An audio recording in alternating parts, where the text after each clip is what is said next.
El Dorado Mystery. Lost City of Gold, or Ancient Illusion. Imagine a city so rich that its streets were paved with gold, where kings bathed in rivers of shining dust, and temples gleamed brighter than the sun itself. Now imagine hundreds of men chasing this dream, only to vanish forever into the dark, endless jungles of South America. That is the story of El Dorado, the lost city of gold, that drove men to madness, shaped empires, and still teases us with its mystery centuries later. The legend began in the early 1500s, when whispers of unimaginable riches reached the ears of Spanish explorers. They had already conquered the Aztec and Inca empires, looting treasures beyond anything Europe had ever seen. But to the conquistadors, this was just the beginning. Somewhere, hidden in the uncharted jungles, was said to be a kingdom of pure gold, El Dorado. But was it ever real? Or was it a dangerous illusion that cost countless lives? The tale first came from the Muisca people of present-day Colombia. According to their rituals, a new chief would cover his body in golden dust and sail out into a sacred lake, offering treasures to the gods. Spanish explorers who witnessed or heard of this ceremony twisted the story into something far greater.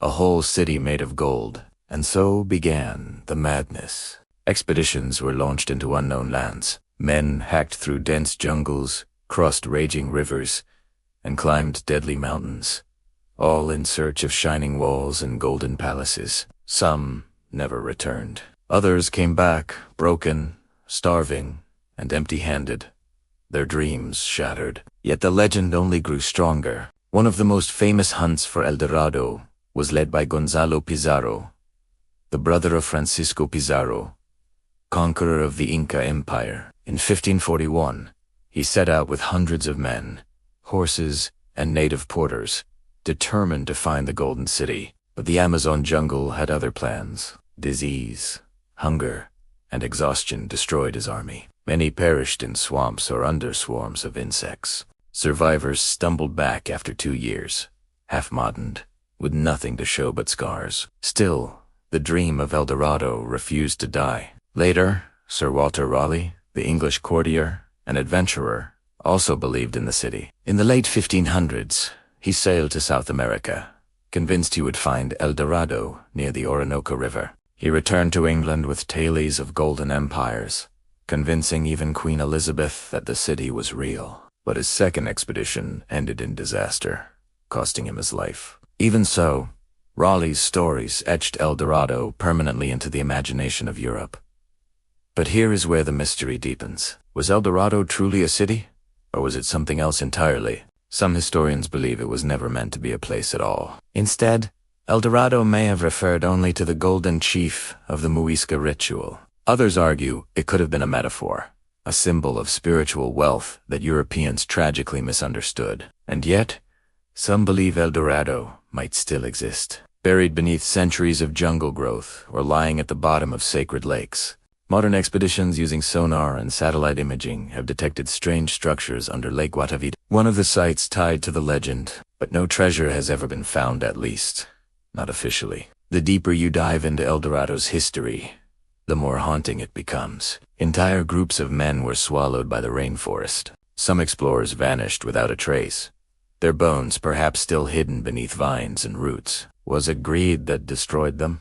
Or was the legend itself a trap, a mirage designed by history to lure the ambitious into ruin? Now, pause for a moment and imagine yourself as one of those explorers. Would you risk everything, your health, your family, your very life for the chance to uncover unimaginable wealth? Or would you see the danger and turn back? What kind of person does it take to chase a dream like this? Even today, adventurers and researchers search for answers. Some suggest that if El Dorado existed, it might not have been a single city, but rather a network of wealthy chiefdoms across the Andes and Amazon. Gold artifacts discovered in Colombia and Peru hint at incredible craftsmanship and power. But were these treasures part of El Dorado, or simply evidence of civilizations Europeans never fully understood? And here is a chilling thought. What if El Dorado was real, and someone found it but kept it secret? Could hidden ruins still lie untouched beneath the forest canopy, guarded by time and nature, waiting for discovery? The mystery of El Dorado refuses to die because it speaks to something deep inside Yusta. Human hunger for wonder, for adventure, and yes, for wealth. But at its heart, the legend also asks a darker question. How far would you go for gold? What do you think? Was El Dorado ever real? A lost city hidden in the jungle? A misunderstood ritual? Or simply a deadly dream that cost too many lives? If you enjoyed this journey into the unknown, don't forget to like this video, share it with your friends, and subscribe to our channel for more mysteries of history and legend. And remember, the next great mystery might be waiting just beyond the horizon. But perhaps the greatest mystery of El Dorado is not whether it existed, but why the legend has lasted so long. Why do we, even today, still find ourselves drawn to the idea of a hidden city of gold? Maybe it's because El Dorado represents more than treasure. It represents the endless human drive to search for something greater, something beyond our reach. For the conquistadors, it was gold. For explorers centuries later, it was discovery and glory. And for us, maybe it is the mystery itself. Think of it, every generation has its own El Dorado. Sometimes it's buried treasure. Sometimes it's a lost civilization. Sometimes it's even the search for life beyond Earth. The details change, but the dream stays the same. The search defines us just as much as the goal. And so, El Dorado lives not in a jungle, not beneath a lake, but in our imagination. It's a reminder that some mysteries may never be solved, and maybe that's exactly why they continue to haunt us. So, if you had the chance, would you still set out into the unknown to chase your own El Dorado?